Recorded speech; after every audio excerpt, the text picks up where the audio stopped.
इस कार्यक्रम के पुण्यार्जक हैं श्री कंवरलाल जी महावीर प्रसाद जी पाटनी, RK ग्रुप, मदनगंज, किशनगढ़, राजस्थान।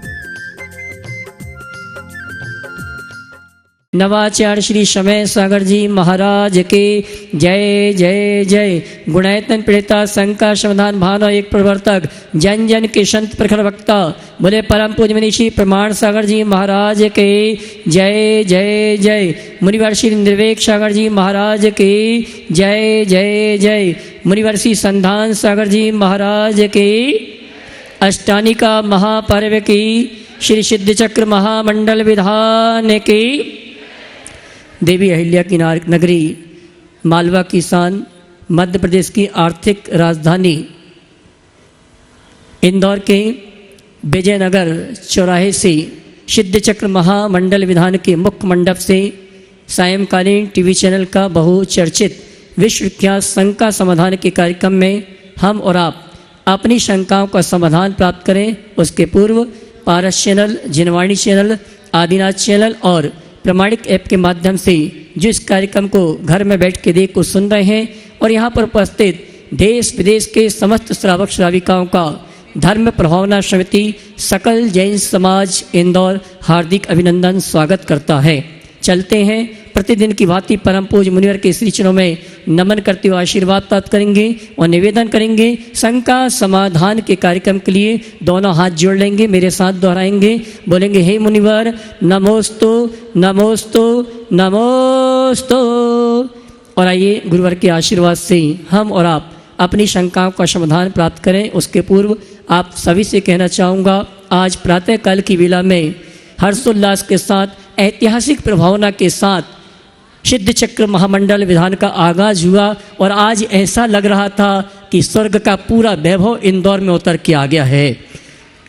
अभी तो ये शुरुआत है, आगे क्या क्या होने वाला हम नहीं जानते हैं, ये तो केवल ज्ञानी जानते हैं या मुनिवर प्रमाण सागर जी ने महाराज ने जो चिंतन जो सोच रखी है वो जानते हैं। आइए ऐसे गुरुवर के श्री चरणों में नमन करते हुए हम संघ का समाधान के कार्यक्रम के लिए निवेदन करें। उसके पूर्व आज जिन्होंने गुणायतन स्तंभ के रूप में जुड़ने का अवसर प्राप्त किया है आज हमारे बीच उपस्थित हैं, मैं सम्मान से आमंत्रित करूंगा श्रीमान पुष्पेंद्र कुमार जी, उमा जी, अंकित जी, श्रुति जी, संयम जी, एकता जी, पुण्या जी, आव्या जी, धरती जी, दुर्ग हमारे बीच उपस्थित हैं जिन्होंने गुणायतन स्तंभ के रूप में आज गुणायतन से जुड़ने का अवसर प्राप्त किया है। मैं सम्मान से आमंत्रित करूंगा, परम पूज्य मुनिवर के श्री चरणों में नमन करते हुए आशीर्वाद प्राप्त करेंगे और उनके सम्मान के लिए मैं आवाज दूंगा। हमारे चातुर्मास के यजमान परिवार से मुकेश जी पाटौदी, अध्यक्ष महोदय श्रीमान अशोक जी दोषी और महामंत्री भाई हर्ष जी, ये तीनों आएंगे हमारे सम्माननीय गुणायतन स्तंभ परिवार का धर्म प्रभावना समिति की ओर से सम्मान का कार्यक्रम संपन्न करेंगे और आप जोरदार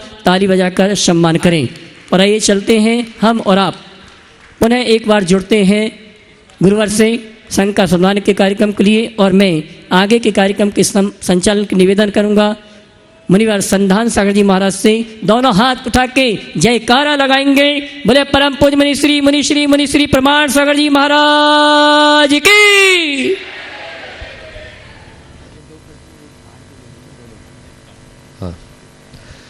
आज का यह संघ का समाधान इस विशाल मंडप में गुरुवर के चरणों में अपन शुरू करते हैं और मैं यहाँ पर बुला रहा हूँ प्रथम प्रश्न के लिए कन्नौज से मोहित मंगलम मनोज कन्नौज राही परिवार, वे अपना प्रश्न गुरु चरणों में रखें। और उसके बाद में किशनगढ़ से मूलचंद जी लोहाड़िया परिवार यहाँ पर उपस्थित है, वो परिवार एक प्रश्न करेंगे। डॉक्टर संतोष जी वे अपना गोदा वे अपना प्रश्न करेंगी। माइक वहां तक पहुंचा दें एक बार। बोलिए। हाँ ऊपर ही है अमिता जी। नमोस्तु नमोस्तु नमोस्तु महाराज।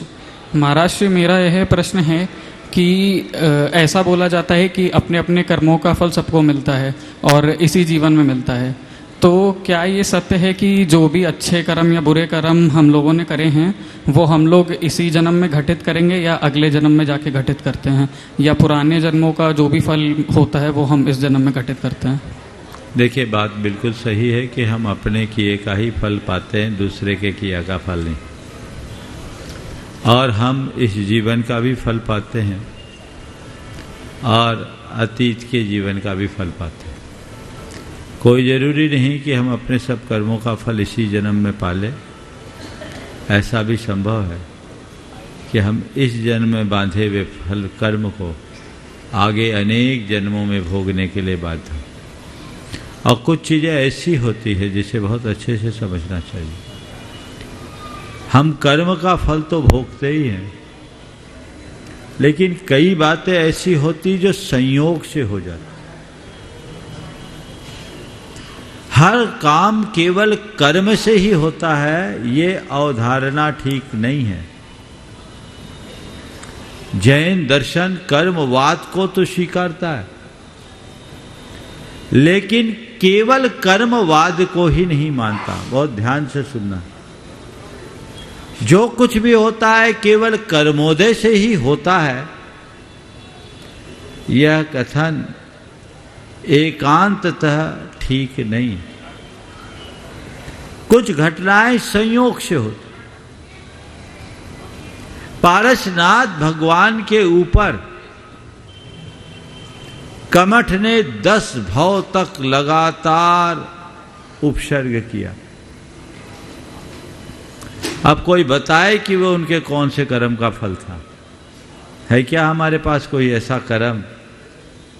10 भवों में तो उनका ऐसा कोई कृत्य दिखाई नहीं पड़ता कि पारसनाथ भगवान के जीव ने किया हो और उसका फल उनको मिला। फिर ये क्यों मिला? ये संयोग से मिला। रामचंद्र जी को वनवास हुआ। कोई बता सकता है क्या कि ये वनवास उन्हें किस कर्म के उदय से मिला? बहुतों ने पद्म पुराण पढ़ा है, श्री राम के चरित्र को पढ़ा है, लेकिन कोई नहीं बता सकता कि उनके वनवास का कारण क्या था। ये संयोग से मिला। और एक और बात मैं सभी विज्ञजनों के चिंतन के लिए दे रहा हूं, थोड़ा ध्यान से सुनना। आदिनाथ भगवान को 6 महीने तक अंतराय हुआ। ऐसी लोक श्रुति है कि उन्होंने बैल के मुंह में मूषिका बांधी थी, पर बैल के मुंह में मूषिका उनने बांधी थी ऐसा कौन से ग्रंथ में और किस भाव में बांधी थी? अगर किसी को ऐसा कोई प्रामाणिक ग्रंथ में उल्लेख मिले तो मुझ तक जरूर भेजे, उससे मेरा ज्ञान वर्धन होगा। तो बहुत सारी चीजें हैं जो संयोगों पर निर्भर करती है, समझ गए? तो संयोग से कर्म बनते भी हैं और संयोग से कर्म बदलते भी। इसलिए क्या करो? कर्म से घबराओ मत, धर्म को धार लो। कर्म कितना भी उदय में आए, कैसा भी कर्म उदय में क्यों ना आए, तुम्हारी आत्मा का बाल बांका नहीं हो सकता। उससे तुम्हारी आत्मा का बिगाड़ सुधार नहीं होने वाला। इसलिए मर्म को पहचानो, कर्म कर्म की रट लगाना बंद करो। मेरा कर्म कटे, कर्म कटे, कर्म कटे, क्या कर्म कटे? मैं धर्म में डटूं, कर्म को अपना बोरिया बिस्तर उठा करके जाना पड़ेगा। इसलिए इस बात को समझो। आचार्य कुंदकुंद ने इस संदर्भ में हम सबका मार्गदर्शन करते हुए समय सार में कहा कि कर्म कर्म कर्म कर्म कर्म कर्म। तू बहुत देर से रट रहा है, सुन सुन के मेरे कान पक गए। तो ये कहता कर्म करता तो तुझ में और ईश्वरवादी में कोई अंतर नहीं है। तूने केवल नाम बदला। लोगस कत्ता बिन्नू जैनानम का मोती। उनने अपने कर्ता का नाम विष्णु रखा, तूने उसके कर्ता का नाम कर्म रख दिया। नाम ही बदला, काम थोड़ी बदला। तो कर्म करता नहीं है, कर्म केवल निमित्त है। और वह निमित्त भी अपना फल अपने हिसाब से देता है। इसलिए मर्म को जानिए और धर्म को आत्मसात कीजिए, कर्म से कुछ भी बिगाड़ नहीं होगा। ओ नमोस्तु गुरुदेव। उपस्थित हैं यहाँ पर मूलचंद जी लोहाड़िया परिवार, शोभा जी। हाँ, आनंद भवन के योगेंद्र जी सेठी, अमरीश जी सेठी, मैं देख रहा हूँ यहाँ पर पूरा परिवार के साथ में उपस्थित है। और मुख्य मंडल पुण्यार्जक हैं एक बार, और नवरत्न भी चातुर्मास्टर है। जोरदार तालियों से उनका स्वागत अभिनंदन करें, जिन्होंने अपनी द्रव्य औदार्य का बहुत सदुपयोग किया। ऐसे अमरीश जी, योगेंद्र जी का पूरा परिवार आनंद भवन, वे अपना प्रश्न गुरु चरणों में रखते हैं। और उसके बाद में तैयार रहेंगे सुरेंद्र प्रीति जैन गुवाहाटी, ये भी मुख्य मंडप के ही पुण्यार्जक करता है। बोलिए। नमोस्तु नमोस्तु नमोस्ते। मेरा एक बहुत छोटा सा प्रश्न है, और इस प्रश्न में आचार्य कुंद कुंद स्वामी की कथा है। कथा में बतलाते हैं कि कुंद कुंद स्वामी जब विदेश क्षेत्र गए तो उनने अन्न का त्याग कर दिया था। उसका कारण कथा में ये लिखते हैं कि चूंकि रात वहाँ थी और दिन यहाँ था, और दिन यहाँ थी और रात वहाँ थी, इस कारण से उनने ये अन्न का त्याग कर दिया था। यह बात कुछ बराबर समझ में नहीं आती है। मैं अमेरिका में रहता हूँ और मैं यहाँ आया हूँ, और यहाँ जब दिन है तो वहाँ रात है, और जहाँ वहाँ रात है तो यहाँ दिन है। तो क्या मुझे भी, यदि मेरा रात्रि का त्याग है, तो यहाँ मुझे सब कुछ त्याग कर देना चाहिए? अगर आपका समाधि लेने का मन हो तो कर देना। तो मुझे ऐसा प्रतीत होता है कि यह सिर्फ एक कथा है। बहुत सुंदर। ये सही में, एक मिनट, आपकी बात समझ गया। पहले तो मैं चाहूंगा एक बार अमरीश जी का जोरदार अभिनंदन कर दीजिए।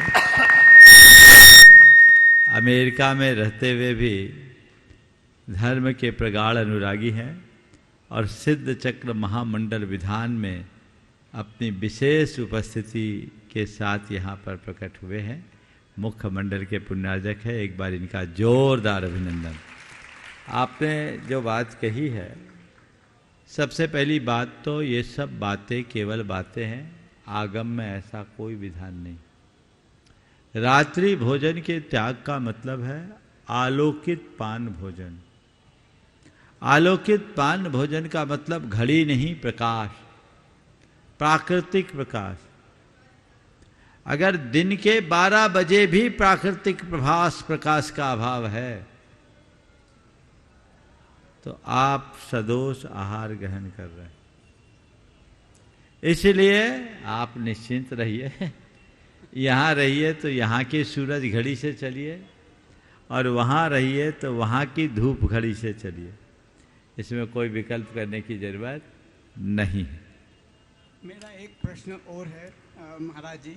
अगर एक ही पूछेंगे तो अच्छा रहेगा, क्योंकि आज मुझे 15 को अवसर देना है। बहुत बहुत आशीर्वाद। हाँ, अपने बीच में गुवाहाटी से सुरेंद्र प्रीति जैन, जो गुणायतन के शिरोमणि संरक्षक भी है, वे अपना प्रश्न गुरु चरणों में रख रहे हैं। एक बार जोरदार ताली इनके लिए बजा दें।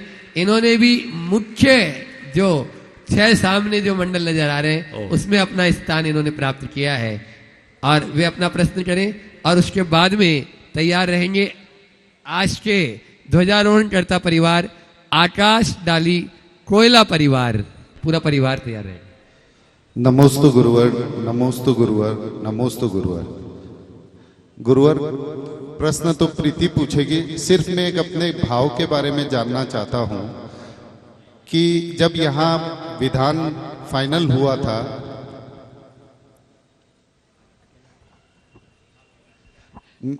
गुरुवर प्रश्न तो प्रीति पूछेगी, मैं सिर्फ एक छोटा सा अपना भाव के बारे में जानना चाहता हूं। जब यहाँ विधान हुआ था, अब फाइनल हुआ था, तो सबसे पहले मैंने अपना नाम लिखाया था कि विधान में मैं आऊँगा।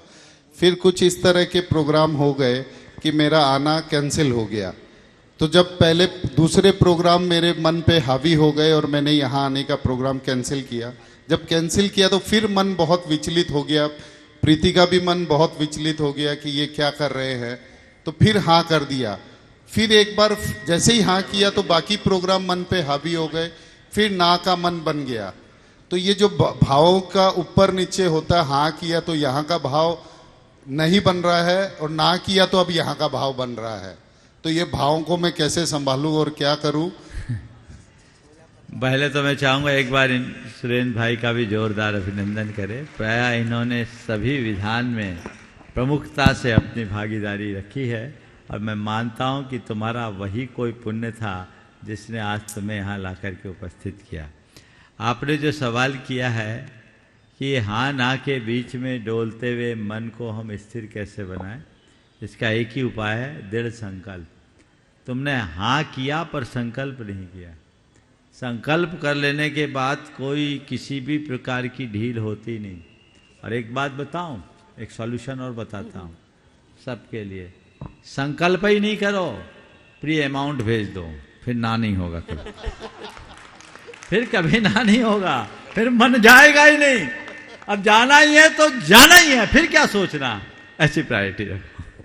तीनों महाराज जी के चरणों में नमोस्तु नमोस्तु पूछ लो नमोस्तु। प्रीति तो, लेकिन आगे से एक की ही आज अनुमति है। हाँ, क्योंकि छोटा सा प्रश्न। हाँ जल्दी बोलो। हाँ, प्रार्थना और समर्पण में क्या अंतर है? हमें कैसी प्रार्थना करनी चाहिए और कैसा समर्पण रखना चाहिए?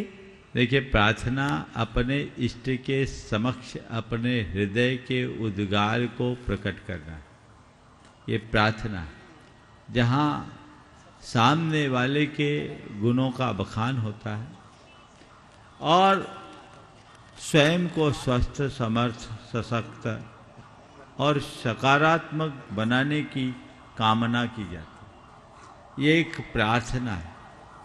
और समर्पण अपनी सारी इच्छाओं के अर्पित करने के बाद होता है। तो उस व्यक्ति के हृदय में समर्पण होना चाहिए और प्रार्थना समर्पित भाव से करना चाहिए। समर्पण के साथ की गई प्रार्थना बहुत बड़ा फल देती है। समर्पण अलग भूमिका है, प्रार्थना अलग। नमोस्तु गुरुवर। हाँ। आकाश डॉली जैन जो ध्वजारोहण करता है इस पूरे अनुष्ठान के रहे हैं, वे अपना प्रश्न कर रहे हैं, जो गुणायतन से भी जिनका पूरा परिवार जुड़ा हुआ है, और उसके बाद में तैयार रहेंगे। हाँ, उसके बाद में मंडप उद्घाटन करता श्री नवीन जी आनंद जी गोता, जो धर्म प्रभावना समिति के महोत्सव अध्यक्ष भी हैं और साथ में ही गुणायतन के शिरोमणि संरक्षक भी हैं। वे अपना प्रश्न करें। गुरुदेव के चरणों में त्रिवार नमोस्तु नमोस्तु नमोस्तु। गुरुदेव, जैसा कि कहा जाता है कि व्यक्ति को अपने जीवन में कम से कम एक बार सिद्ध चक्र महामंडल विधान अवश्य करना चाहिए। तो गुरुदेव, मेरा प्रश्न यह है कि हम लोग जो ये सामूहिक महामंडल विधान में एक एक मंडल लेकर बैठ रहे हैं, तो क्या हमारे इस उद्देश्य की पूर्ति हो जाएगी? पहले ये बताओ, ये जो आप विधान कर रहे हैं पूरे परिवार के साथ कर रहे हैं? आपका अपना मंडल है, आपके सारे अर्घ चढ़ रहे हैं, आपके सारा द्रव्य चढ़ रहा है, तो आपका अपना निजी विधान हुआ कि नहीं हुआ? जी, स्पष्टतया हुआ। आप अगर अपने पारिवारिक रूप से विधान करते तो भी यही करते। हाँ, थोड़ा ज़्यादा खर्चा करते, थोड़ी मेहनत भी करनी पड़ती, व्यवस्थाओं में भी जीव उलझाना पड़ता, लेकिन धर्म प्रभावना समिति का आभार मानो कि तुम्हें फुल पैकेज मिल गया, कुछ करना नहीं पड़ रहा, केवल अर्घ चढ़ाना। तो ये एक, इसीलिए तो इसका ये रूप दिया गया। ये एक विधान नहीं है, 108 विधान है, 108 परिवारों का। और 108 तो यहाँ है, टीवी पर न जाने कितने, बहुत सारे लोग टीवी के स्क्रीन पर कर रहे हैं। मैं तो उन लोगों से भी कहूँगा और सबको आशीर्वाद दूंगा कि उनका पूरा विधान निर्बाध हो, और जो जो टीवी पे विधान कर रहे वे अपनी क्लिप भेजते रहे, ताकि बीच बीच में उनको भी यहाँ पर दिखाया जा सके। तो आज तो नहीं, कल से आए, व्यवस्थित जिनकी आएंगी उनको अवसर दिया जाए। नमोस्तु गुरुदेव, नमोस्तु नमोस्तु। नवीन आनंद जी गोदा जो मंडप उद्घाटन करता है, जो ये विशाल मंडप आप देख रहे हैं, आज उसका उद्घाटन उन्हीं के कर कमलों से हुआ। एक बार जोरदार ताली बजा दीजिए। जो इस पूरे के पूरे चातुर्मास के महोत्सव अध्यक्ष भी रहे,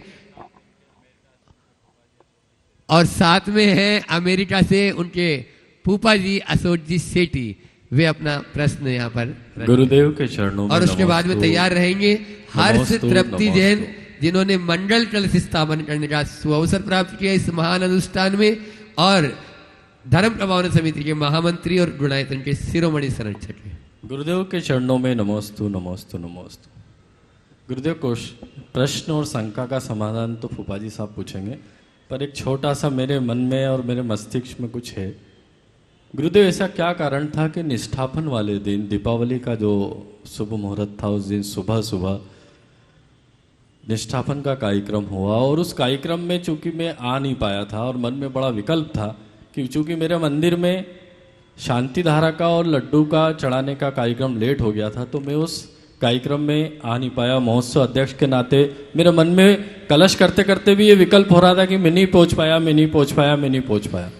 और पूरे चातुर्मास में भी मेरे मन में ऐसा था कि अगर अपना सामग्री अपने आहार हो तो ही गुरुदेव को आहार देना चाहिए, ऐसे भाव से मैं कभी किसी के चौके में नहीं गया आहार देने। परंतु उस दिन ऐसा क्या हुआ कि कलश होने के बाद, निर्वाण लाडू चढ़ने के बाद मेरे मन में भाव आए कि मैं आज गुरुदेव को दीपावली का महोत्सव है तो मैं आहार दूं। और चूंकि उस समय भी मैं लेट था, मैं निकलते भाव था कि कम से कम मैं गुरुदेव को जल तो दे ही दूंगा। पर उस दिन आंकड़ी नहीं मिली, आप इधर उधर हम सब करते रहे, तो मेरे मन में ये विकल्प है गुरुदेव कि अगर मैं उस दिन जल्दी आ जाता तो पड़गान में नहीं खड़ा होता, अगर लेट होता, अगर वहां से कपड़े पहन के 16 के शुद्धि के कपड़े में 3 किलोमीटर दूर से पहन के आया था, पहली बार ऐसा हुआ मेरे जीवन में, अगर वो भी नहीं होता तो भी मैं पड़गान में खड़ा नहीं होता। तो ऐसा क्या था गुरुदेव उस दिन, और क्या ये सब चक्र पहले से लिखा हुआ है, ऐसा विधि का विधान है? आम खाने और गुरुदेव में ही क्यों ऐसा क्या? मैं कह रहा हूँ आम खाने का आनंद लो, पेड़ गिनने से क्या मजा, इसलिए आम खाओ, पेड़ मत गिनो। चलो नमस्ते गुरुदेव। सेठी जी अपना प्रश्न कर रहे हैं। नमोस्तु और गुरुदेव। उसके बाद में हर्ष तृप्ति जैन तैयार रहे। नमोस्तु गुरुदेव, नमोस्तु नमोस्तु नमोस्तु। मेरा नाम अशोक सेठी और मैं जैसा आनंद जी नवीन जी का मैं फूफा हूँ और कैलिफोर्निया यूएसए से इस विधान में भाग लेने आया हूँ। मेरा यह सौभाग्य है कि प्रथम बार संस्कृत का यह विधान आपके सानिध्य में कर रहा हूँ। इष्टोपदेश ग्रंथ की एक गाथा है, उसके में जो थोड़ा शंका समाधान चाहिए। परोपकृति मुत्सृज्य सोपकार परो भव उपकुर्वन् परस्याज्ञो दृश्यमानस्य लोकवत्। इष्टोपदेश की इस गाथा में हमें परोपकार को छोड़कर स्वयं अपना उपकार करने का उपदेश दिया गया है। हमें क्या दूसरों का उपकार नहीं करना चाहिए अथवा क्या हमें सेल्फिश बन जाना चाहिए और सिर्फ अपनी ही ओर ध्यान देना चाहिए? इस शंका का आप समाधान देखिए, सोपकार और परोपकार के अर्थ को समझ लेने पर ये सब बातें समझ में आ जाएगी। परोपकृति मुत्सर्जय सोपकार परो भव, ये जो बात कही है वो अपनी जगह बिल्कुल सही। हमें स्व उपकार में तत्पर होना चाहिए, पर उपकार के प्रति अपनी दृष्टि नहीं, अर्थात पर के उपकार के कर्तृत्व की भावना से दूर रहना चाहिए।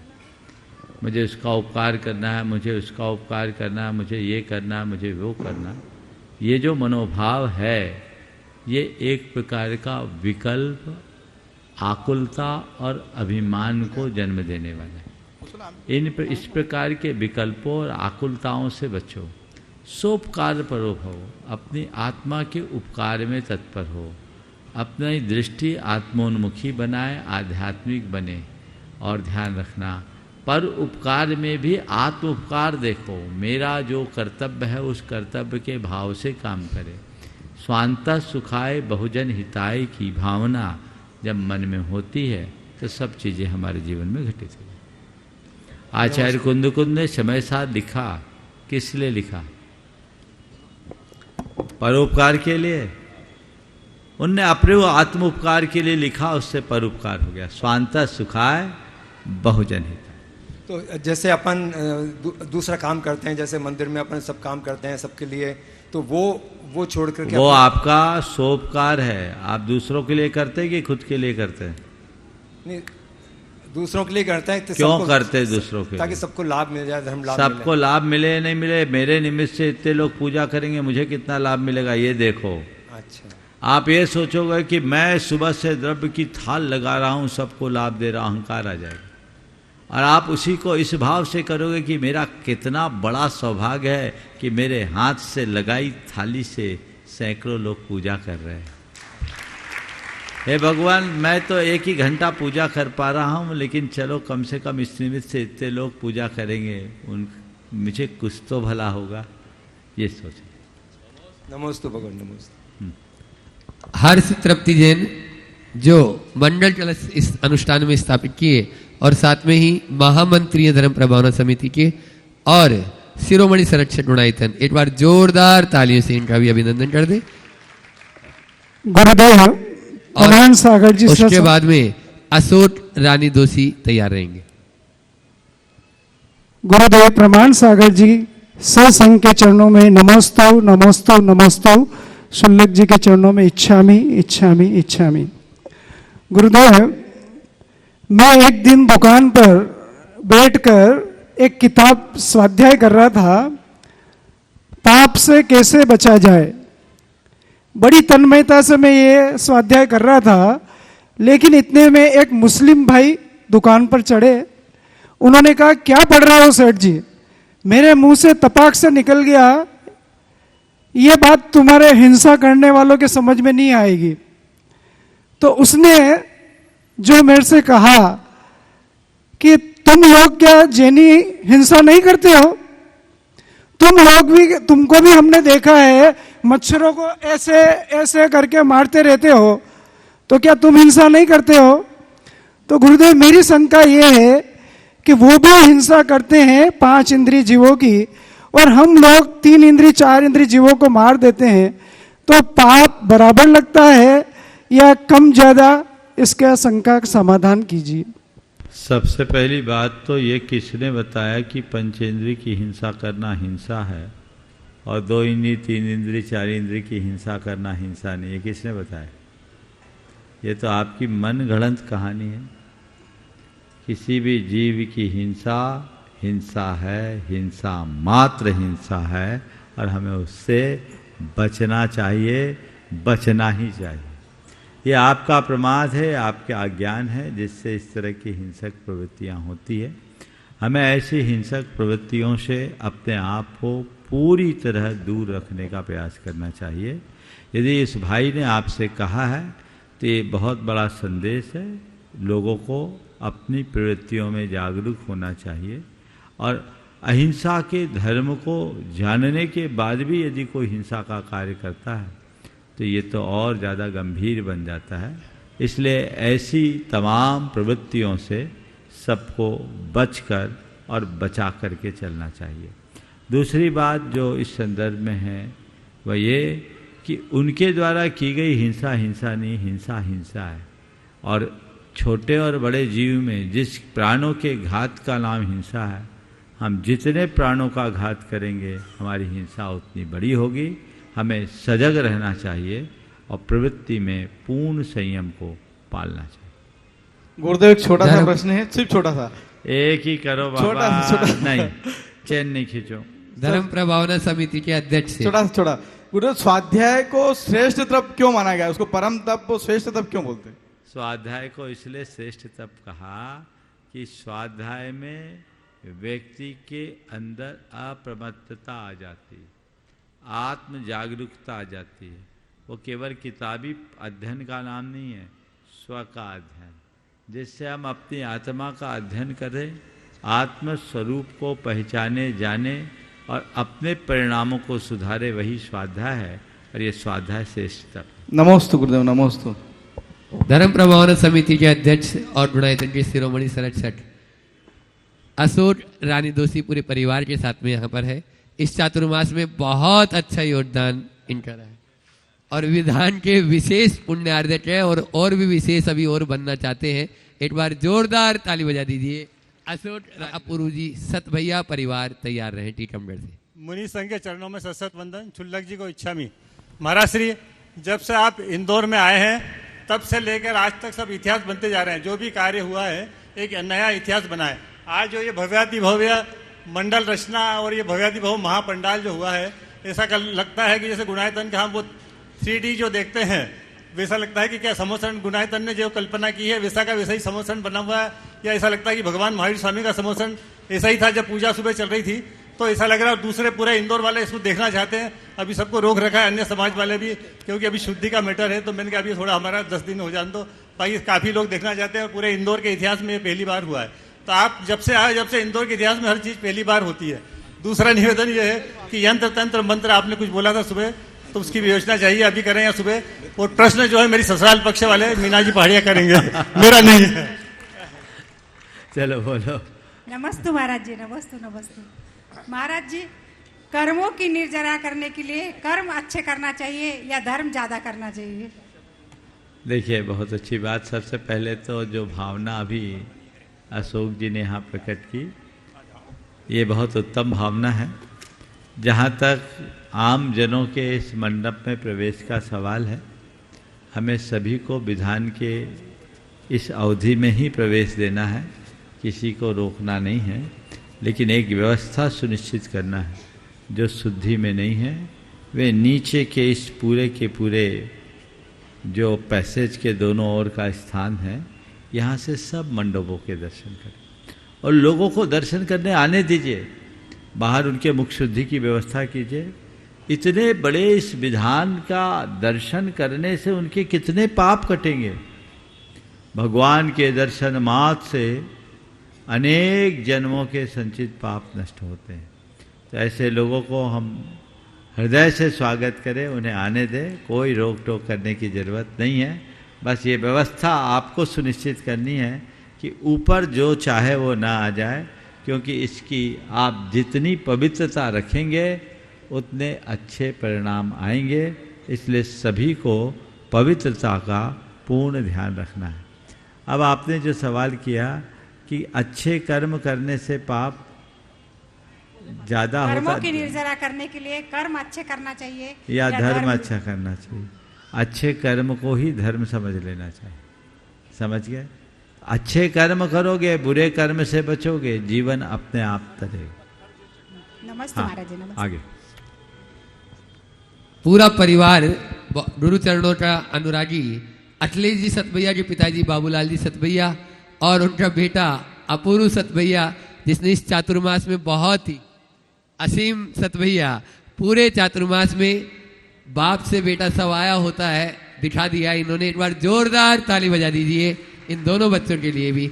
वो अपना प्रश्न कर रहे हैं और उसके बाद में तैयार रहेंगे राकेश रजनी गोदा शिरोमणि संरक्षक, ये भी शिरोमणि संरक्षक है। प्रश्न करें। परम पूज्य गुरुदेव के चरणों में सतभैया परिवार का दरबार नमोस्तु नमोस्तु नमोस्तु। चुल्लक जी के चरणों में एक शामी।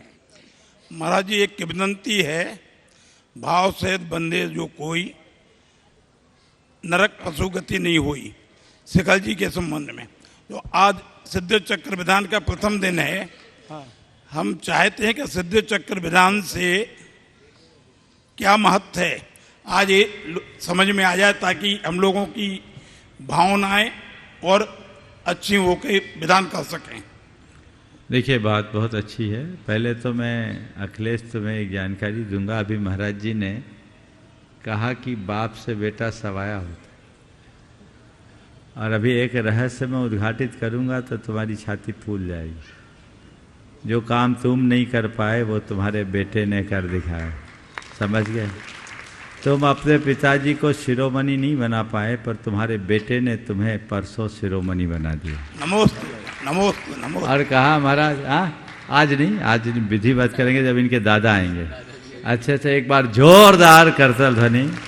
बहुत सारे ऐसे सहयोग बने जिनने बच्चों ने अपने पिता को बोला, महाराज हमारी बड़ी प्रबल इच्छा है, पापा से पूछा नहीं और हमें मालूम है पूछेंगे तो शायद उनका मन आगे पीछे होगा, आप तो हमें आशीर्वाद दे दो। हमने कहा ठीक है, तू आशीर्वाद ले ले, तू मत बताना, मैं ही बता दूंगा। एक बार बेटे की पीठ थपथपा दो। तुम्हारे परोक्ष में उसने जो काम किया है बहुत अच्छा काम। और पूरे चातुर्मास में अपूर्व और इसकी टीम में साथ में ऋतुल, कहाँ है ऋतुल? है ना, विपुल और ऋतुल, इनने आवास व्यवस्था में इन लोगों ने जो भूमिका निभाई है, और विकास भी हैं, इनके भाई भी हैं, और विकास सतभैया, इन लोगों ने जो आवास में व्यवस्था दी है, सभी के लिए मन जीत लिया। एक बार जोरदार इनका अभिनंदन।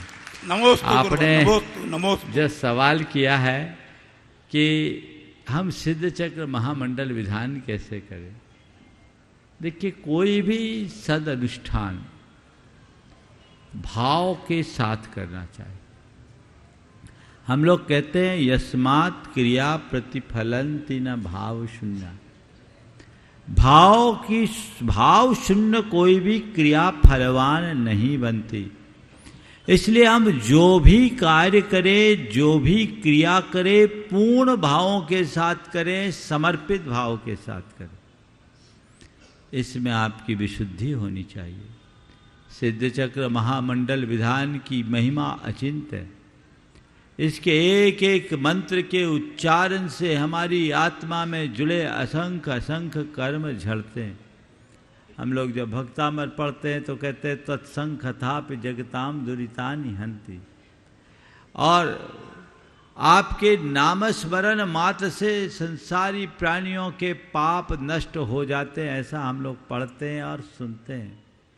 यहाँ इस मंडल की आराधना करते हुए एक एक मंत्र का जब दोनों बार उच्चारण करते हैं तो उससे हमारे हृदय की भाव विशुद्धि अनंत गुनी बढ़ती है और वो हमारे कर्मों की निर्जरा का कारण बन जाती है।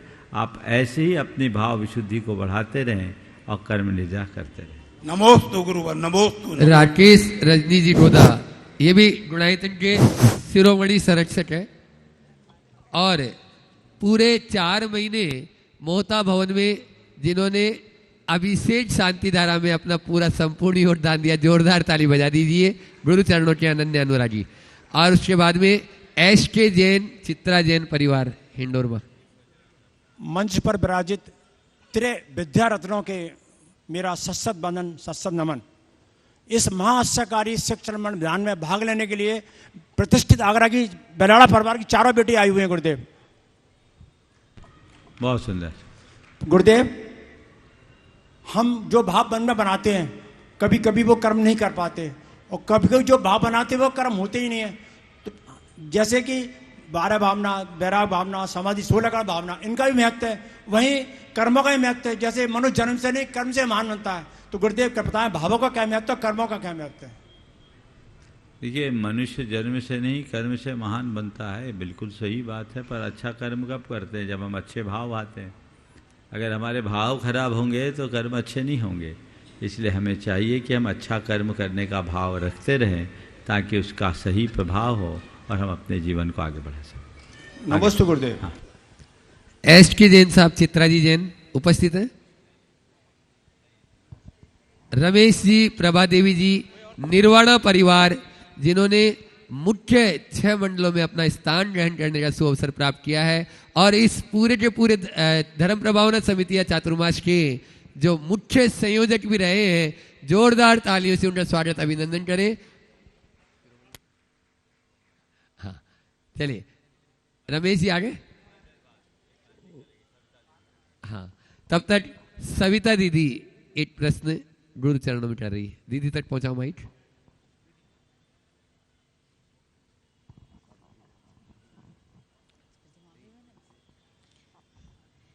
परम पूज्य साक्षात ब्रह्ममान मुनि श्री के चरणों में, त्रय मुनि श्री के चरणों में कोटि सा नमन, छुल्लक श्री के चरणों में कोटि सा इक्षामि। मुनि श्री, ये सब वैभव देख करके ऐसा लगता है सिद्ध चक्र महामंडल विधान में जो हम समूह में रूप बैठ करके सिद्धों की आराधना करेंगे, तो ऐसे सिद्धालय में जो अनंत अनंत सिद्ध परमेष्ठी बैठे हैं उनका आह्वान करके जो हम अपने अंदर विशुद्धि बढ़ाएंगे, क्या उस विशुद्धि के साथ में हमारे अंतस में क्या सिद्ध बनने का बीज नहीं डलेगा? और सिद्ध बनने का बीज कैसे डलेगा? क्या सिद्धों की आराधना से हम डाल सकेंगे और अपने जीवन में एक न एक भाव में कर्मों का क्षय कर सकेंगे?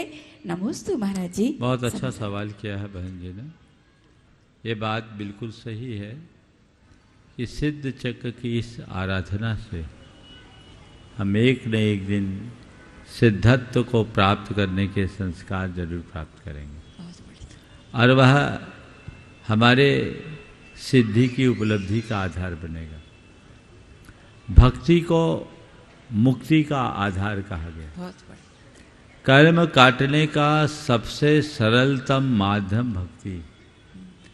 जब हम किसी उच्च आदर्श को अपने हृदय में उपस्थित कर लेते हैं तो वह हमारी भावधारा के परिवर्तन का आधार बनता है और उससे उत्पन्न विशुद्धि हमारे कर्मों के विनाश का सबल कारण बनती।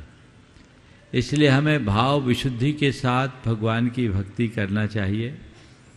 और ये सुबह भी मैंने कहा था कि सिद्ध चक्र विधान को आप सिद्धि के लिए नहीं, शुद्धि के लिए कीजिए। मेरे अंतस्करण की शुद्धि हो। हर मंत्र का उच्चारण करते हुए भक्ति से डूबते डूबते साथ में ये भाव जगाइए कि हे भगवान, मेरे जीवन में ये सारे गुण उद्घाटित हो ताकि मैं अपने जीवन का उत्थान कर सकूं। अगर ऐसी आध्यात्मिक दृष्टि होगी तो निश्चित मानिएगा हमारे अंदर एक ऐसा रूपांतरण घटित होगा जो आज मोक्ष भले न दिलाए, पक्का मोक्ष मार्गी बना देगा। और मोक्ष मार्ग पर चलने वाला ही मोक्ष को प्राप्त करेंगे। तो हम शुद्धि अपनाकर सिद्धि के मार्ग का अनुकरण करें जिससे जीवन को बेहतर बनाया जाए। बहुत अच्छा। नमोस्तु महाराज। आए रमेश जी आगे चलिए। हाँ, अब मैं इधर से भी जो है जैसा मधुर आदेश है, इस तरफ से भी मुख्य मंडल जिन्होंने लेने का सौभाग्य प्राप्त किया है अपने बीच में सर्वप्रथम आर के मार्बल परिवार, जोरदार तालियों से उनका स्वागत अभिनंदन कर दें। सुशीला जी पाटनी, शांता जी पाटनी यहाँ पर उपस्थित हैं। वे अपना पूरे परिवार के साथ में प्रश्न करेंगे और उसके बाद में तैयार रहेंगे मुकेश जी चंदनवाला जो इस महाराज संतोष जी गोदा परिवार तैयार रहेंगे। महाराज श्री तीनों महाराजों के चरणों में नमोस्तु। छोले जी हमारी इच्छा में महाराज श्री जी विधान में मैं कम से करीब करीब आती हूँ, कोई 2-3 रुके होंगे मेरे कम से कम निकल में आती हूँ। और मेरा परिवार का ऐसा क्या सौभाग्य है तो हम पहुँच के और इतने सब लोगों के साथ में आराधना करके और कर्मों को काटते हैं। तो देखिए, मैं चाहूँगा एक बार सुशीला जी, शांता जी और इनके संपूर्ण परिवार का जोरदार अभिनंदन। ये बात बिल्कुल सही है कि कोरोना काल को छोड़कर और एक आध कोई और ऐसा प्रसंग हुआ। कोरोना काल में भी प्रत्यक्ष में आई, घर में मंडल बना करके मैंने दिल्ली में किया। हाँ, और किशनगढ़ में किया। आपके सानिध्य में पूरे घर में मंडल बांट के पूरे भाव विशुद्धि के साथ किया। तो ये इनके बड़े प्रबल लगन और भाव का द्योतक है और बहुत प्रमुखता और उत्साह के साथ इस विधान को आपने संपन्न किया। आपने पूछा कौन सा पुण्य का उदय या कैसा सौभाग्य है। मैं तो ये कहूँगा गाढ़ा लेकर आए हो और जितना लेकर आए हो उससे कई गुना बटोर करके जाने की बात। निश्चित उन लोगों का बड़ा सातिशय पुण्य होता है जिसे हम पुण्यानुबंधी पुण्य के रूप में कह सकते हैं, जो ऐसे सत्कर्मों का लाभ लेते हैं। आज हमारे समाज में धनी मानी परिवारों की कमी नहीं है, लेकिन जितने भी धनी मानी परिवार हैं प्रायः उनमें से छुट्टियां होने पर या मौका मिलने पर देश विदेश की टूर में जाने वाले लोग ज़्यादा मिलेंगे। घूमने फिरने और मौज मस्ती में अपने द्रव्य का व्यय करने वाले लोग बहुत मिलेंगे। लेकिन मैं उन सब से कहूँगा, सुशीला जी और उनके पूरे परिवार से लोगों को ये प्रेरणा लेना चाहिए कि सब कुछ होने के बाद भी अपना पूरा समय धर्म ध्यान में ही अर्पित करें। यदि इन लोगों का हिसाब लगाया जाए तो साल में लगभग 250 दिन तो गुरुओं के पास बीतता ही होगा, लगभग इतना तो हो ही जाता होगा। और आज 6 प्रतिमा के व्रतों का पालन कर रही हैं। ये कोई साधारण नहीं। तो ये चीज़ें सीखना चाहिए। मैंने अभी बात कही कि ये पुण्यानुबंधी पुण्य का सुपरिणाम है। देखिए, दो तरह का पुण्य होता है। पुण्य तो होता है, लेकिन पुण्य भी किस क्वालिटी का, ये हमें देखना। एक पुण्यानुबंधी पुण्य और दूसरा पापानुबंधी पुण्य। पुण्यानुबंधी पुण्य वह पुण्य होता है जो अपने उदय में सामने वाले की बुद्धि को निर्मल बनाकर उसे सत्कर्म में लगाता है और नए पुण्य के अर्जन का अवसर प्रदान करता है।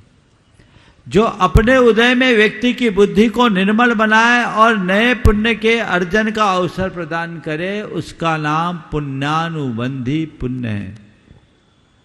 इससे उलट जो पुण्य व्यक्ति की बुद्धि को विकृत कर उसे भोगों में आसक्त कर दे और भावी दुर्गति का पात्र बना दे, वो पापानुबंधी पुण्य है। रावण जैसे लोगों का यही पापानुबंधी पुण्य था, जिसका सिक्का उसके जमाने में खूब चला, लेकिन आज 1 लाख पूत 1.25 लाख नाती, ता रावण घर दिया न बाती।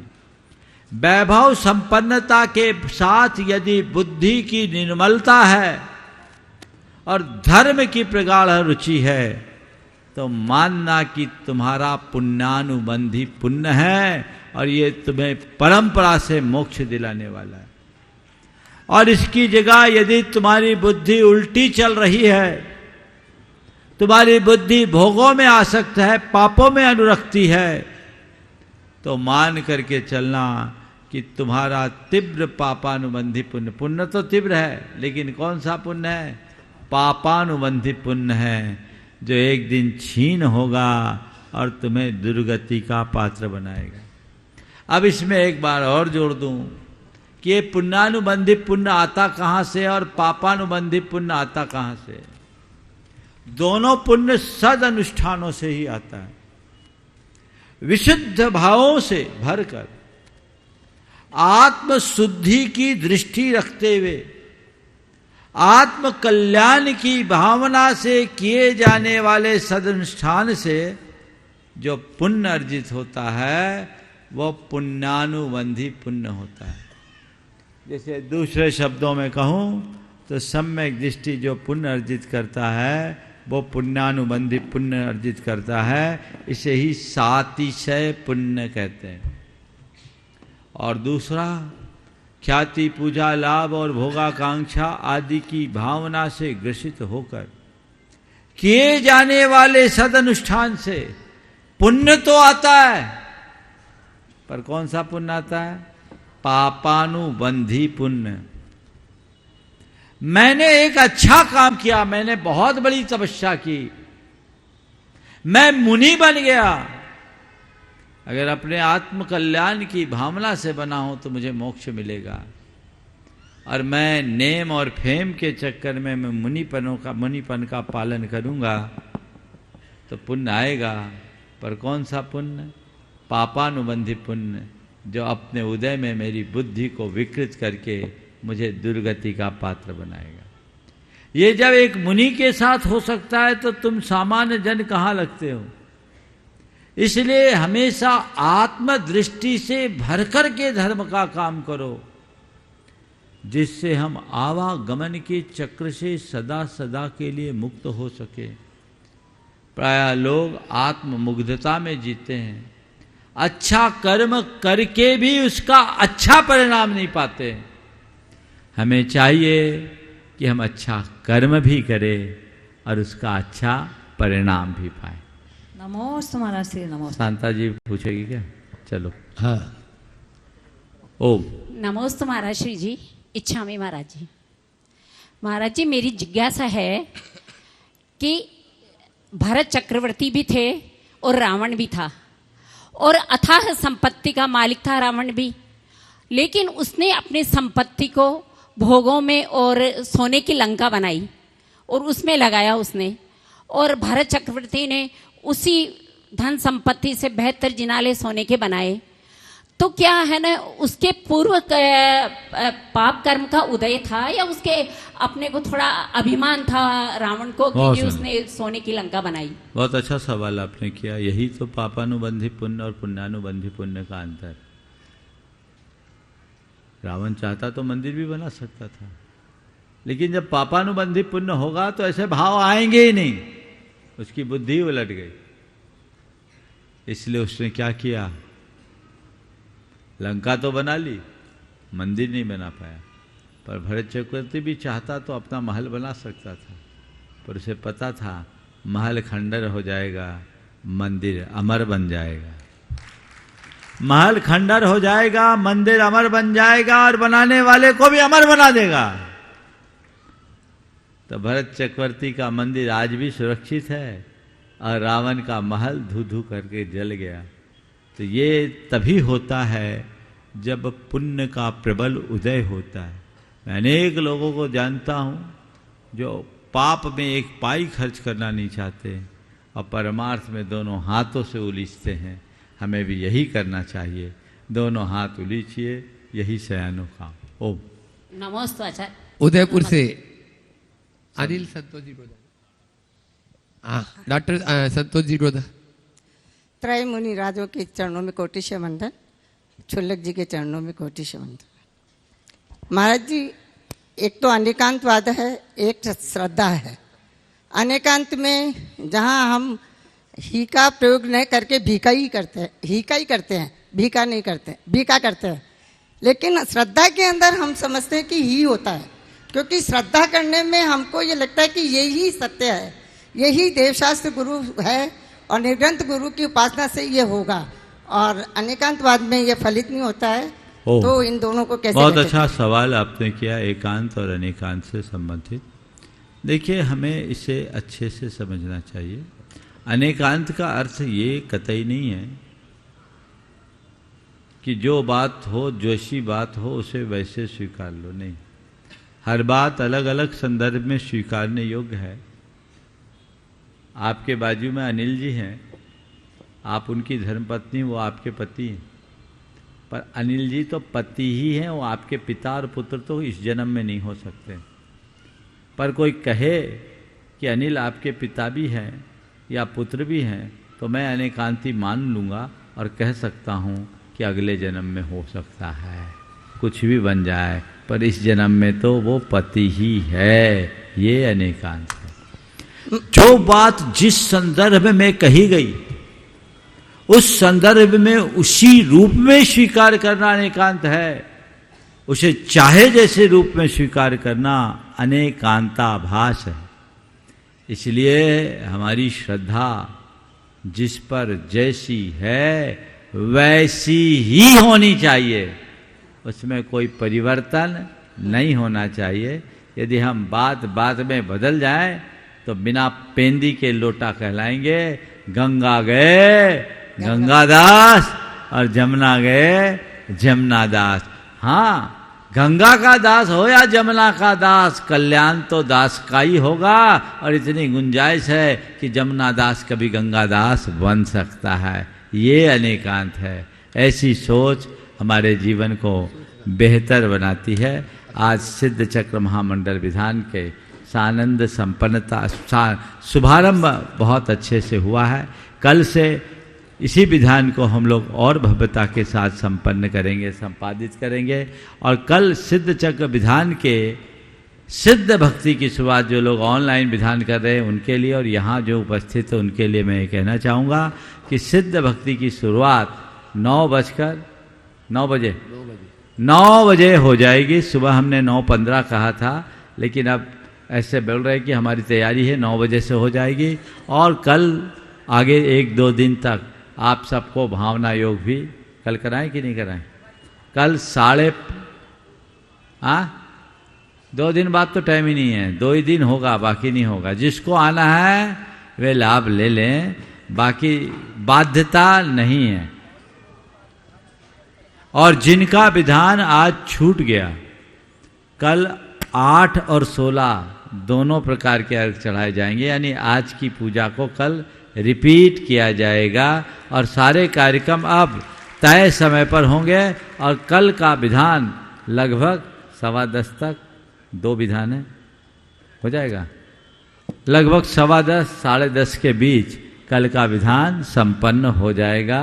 यहीं पर विराम।